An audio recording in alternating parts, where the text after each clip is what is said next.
po kayo nagkakilala ni Boss Gert? Kasi dami naging kalab team si Medi, si Joy, kasi lumabas na. Depression na nag-ipon simula dati hanggang sa sumama na siya.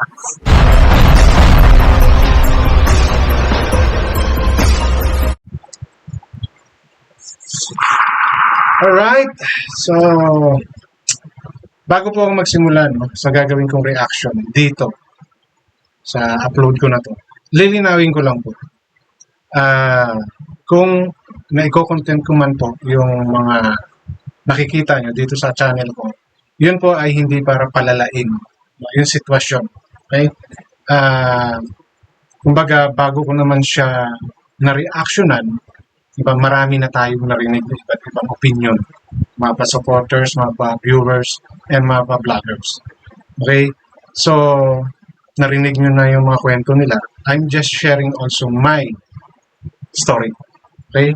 Paano ko naintindihan yung mga sitwasyon. At malay nyo, kahit papaano, makatulong ng konti sa inyo to realize, to analyze kung ano ba talaga yung tama. Okay? Hindi po ito para gumulo yung sitwasyon. Okay? Nakikisakay, yes, maybe we can say that. No? Nakikisaw-saw. Yeah, I accept that. But in what way ko ginawa yun? Yun yung sa akin to. Did I say bad things? Did I make you all believe even it's wrong? No? So, yun yung akin. So, katulad ng sinasabi ko, maaaring yung sasabihin ko rito magugustuhan ng iba, yung iba hindi. Pero yun po yung aking pakiramdam at yun ang sa aking palagay ay tama. No? So, ay inuulit ko, ito po ay hindi para guluhin, manggulo, or palalain pa yung sitwasyon. Ito po ay nakabase lamang sa naging istorya ng bawat taong involved sa ginagawa kong content. Okay? At bago po ako magpatuloy, welcome sa aking channel. Kung bago pa lang po kayo sa aking channel, please don't forget to like, share, subscribe na rin po, and pakihit notification bell para maging aware kayo sa aking mga upcoming content. Any comment, suggestion, recommendation, leave it on our comment section. Issue lang po tayo. Walang personalan. At matuto po kayo mag-fact check para hindi po kayo mapagsabihan fake news. Alright, so let's go. Doon sa aking gustong bigyan ng reaction. At ito po yung about kay Kalingap Dan. No? Na isa rin pong pinsan ni Kalingap Rab. Na isa rin may love team. Na ilang love team yung napasukan. Diba? Ilang pares yung ginawa sa kanya. But most of those are scripted. Okay? And yun po ay aware ang karamihan. Diba? So, nagkaroon sila ng content nung nakatuluyan niya, si Jenny, and mayroon po silang mga nabanggit na nanariwa sa alaala ng mga taong sumuporta kay Dan before at doon sa mga nakalapit niya. Okay? At yung nanariwang yon ang dahilan kaya nabalik yung mga tapos ng kwento. Ngayon, sa pagbabalik nila ng kwento, nilang partner, may mga bagay na nabigyan ng maling interpretasyon at maling paliwanag. Dahil kung bakit ko po nasabi yan, yun po yung ating bibigyan ng reaction. And for that, I would like to play a portion of the video na kung saan may binasa itong si Jenny about the question of one of those viewers. And these questions at yung pag-answer nila, conflict sa naging paliwanag naman ni Kalingap Dan. Para sa opinion ko po yun, okay? Ito po ay opinion lamang. Hindi po ito nagsasabi ng ito po talaga yung 100% na totoo. Okay? Base sa pagkaka-analyze ko, pagkakaintindi ko, yun po yung tema ng naging kwento. Kaya nasasabi ko po ito. Ngayon, kung may maliman sa aking mga nasabi, nandiyaran po yung ating comment section para po tulungan nyo kung maunawaan ko rin. Malay nyo, may tama pala kayo, mali yung sinabi ko. Di ba? Tulad na sinasabi ko, every opinion matters. Dahil yun po yung iniisip ninyo. Now, it's a matter of are you willing to accept the opinion of others or stick kayo dun sa inyo. Okay? So ito po, simulan po natin doon sa may nag-question during the live, Jenny Uko, no, yung partner ni Kalingap Dan, at binasa niya po yun. Okay, so allow me to play that portion. O, para po maintindihan po natin yung kwento kasi meron po akong naging isang content, no, na hindi ako naniwala, parang hindi ko accepted yung paliwanag. And for that, medyo siyempre marites tayo based sa ating pagkakaintindi at mga video na tayo. And I come up to this answer, no? Ito po. Po kayo nagkakilala ni Boss Bert kasi dami naging kalab team si Medi, si Joy, kasi lumabas na buntis ka na. Sorry kung nasabi ko. So, okay lang naman yun. So, maganda. I-share namin sa inyo yung love story namin kung paano kami nagsimula. So, yun. Okay? So, yan po. Yung para sa akin, reason. No? Bakit nagkaroon or naungkat, no? Naungkat itong love team na to. At naungkat yung nakaraan pala. Okay? Kasi merong nagtanong. Mayroong mga viewers, o isa sa mga viewers nila ang nagtanong. Di ba? Kung paano sila nagsimula at ano yung nangyari. Dahil nga, tulad nung nasabi rin yung babae ni Jenny na mayroon siyang joy, immediate, then how come end up silang dalawa. And yun na nga, di ba? Lumabas na yung mga kwento na may kalab din siya pero yung pala, may girlfriend talaga siya, itinanggi niya na meron siyang girlfriend kasi bawal yun. Di ba? So, yun yung mga kwento na narinig natin. Yan yung mga naging usap-usapan, naging mainit. May mga nag-reaction, may mga umoo, may mga hindi. And I'm one of those na medyo hindi niyo dapat sisihin si Dan. Kung sakasakaling hindi sila nagkatutuyan ng mga kalaptin nila. Kasi in the first place, scripted yun. And everybody is aware of that. Di ba? Lahat.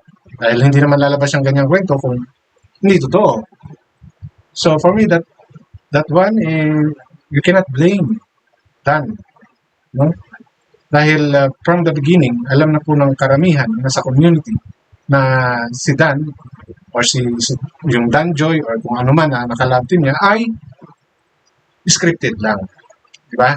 Ang nakasama po kasi ay yung naging paliwanag naman ni Kalingap Dan na kaya nagawa raw yung content na yon because of depression.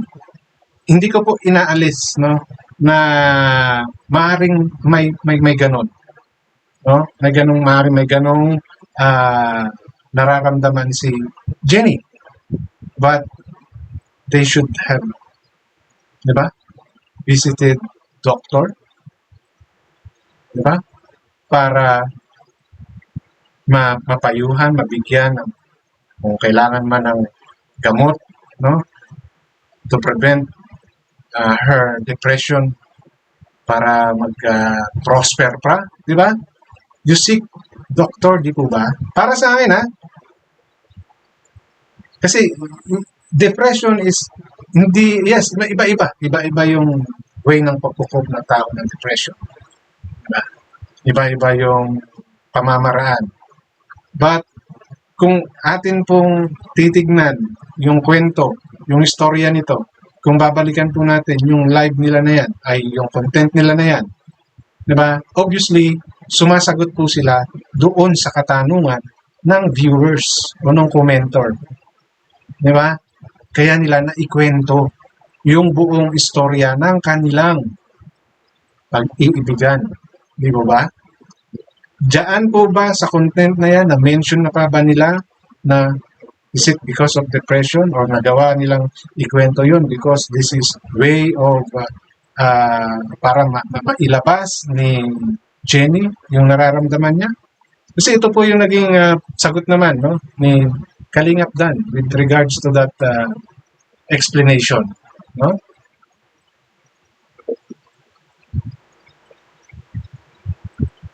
Meron kasi noon, kasi nga serious meron siya pinagdadaan ng depression na nag-ipon ng nag-ipon simula dati.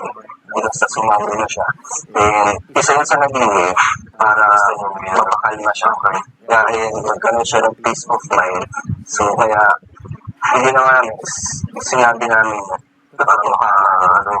maka-release siya. So hindi naman ang nilabas yun para mabuhay ulit, magkaroon ulit ng passion.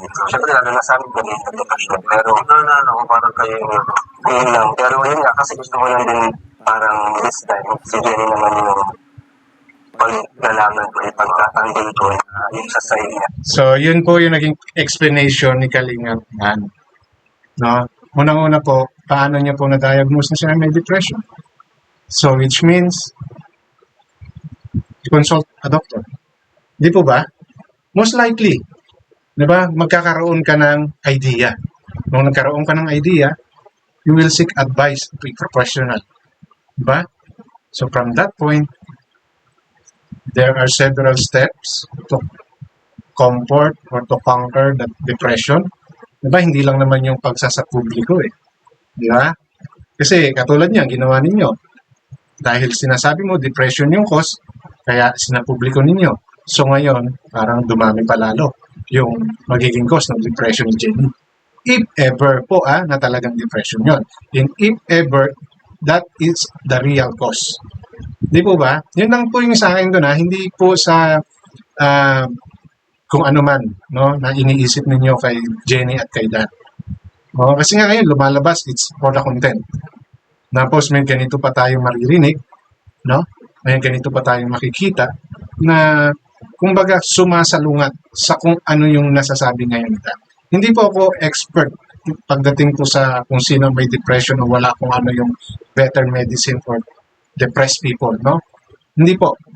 Ang sa akin po kasi, kung titignan ninyo yung sitwasyon nung una silang mag-live at saka yung reason ngayon, it seems conflicting. Di ba ba? Doon sa buong istorya. Depressed ka, sinapubliko mo, na mas lalo kang magiging depressed dahil nga, hindi ka sigurado kung paano tatanggapin ng taong makikinig. Katulad niyan. No? Tatay mismo ni Dan, nagagalit sa kanya.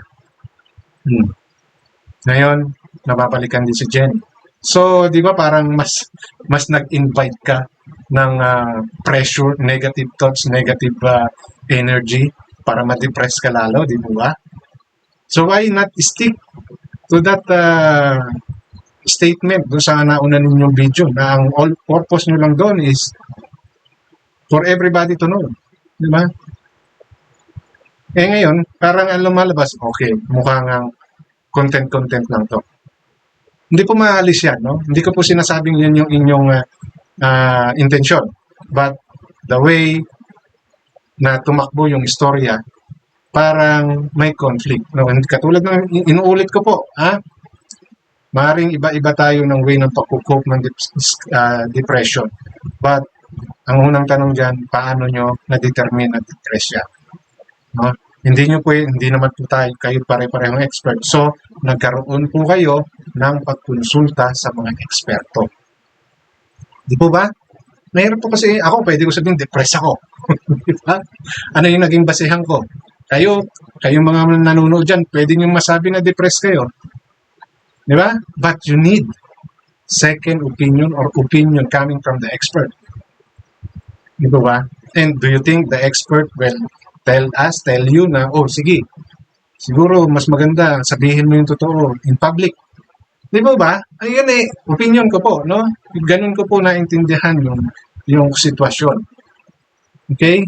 So, if I were them, nag-stick sila doon sa kwento nila, sa unang video nila, na just to answer. Di ba? Just to make things clear. Kasi nga, kung mayroong nang blur area doon sa nangyari sa relationship nilang dalawa, di ba? That's the proper way to answer it. Okay? So, yun po ay opinion ko. Hindi po ako naninira, hindi ko po pinapagulo yung sitwasyon. Yun po ay aking pagkakaintindi lamang. No? Kasi marami nang nagbigay ng ng mga opinion, no? Mali si Dan, mali si ganito, bla bla bla bla bla bla. Okay? May pinaasa, may umasa, di ba? Nangwarta, nagkapera. So, there's a lot. Okay? So, ang akin lang dito is, yun. So, they should stick. They should have stick. Now, let's say, sinabi man naman ni Dan na gano'n. Di ba? Is there any proof? Di ba? Oo, ayaw nyo na mababash kayo kasi kayo yung nabash. But, hindi nyo ba naisip before you do that video? Eh, ano naman kasi, recorded yun. Hindi naman ata live yan. Di ba? At least na pinag-aralan nyo muna. Okay? Yun po ay opinion ko, inulit ko. Hindi po ako naninira, hindi po ako naninisi ng kahit sino. It's for you to analyze the situation or the story. Na meron bang pagdideceive? May nagsisinungaling ba? Yun lang po. At hanggang din na lamang, maraming salamat.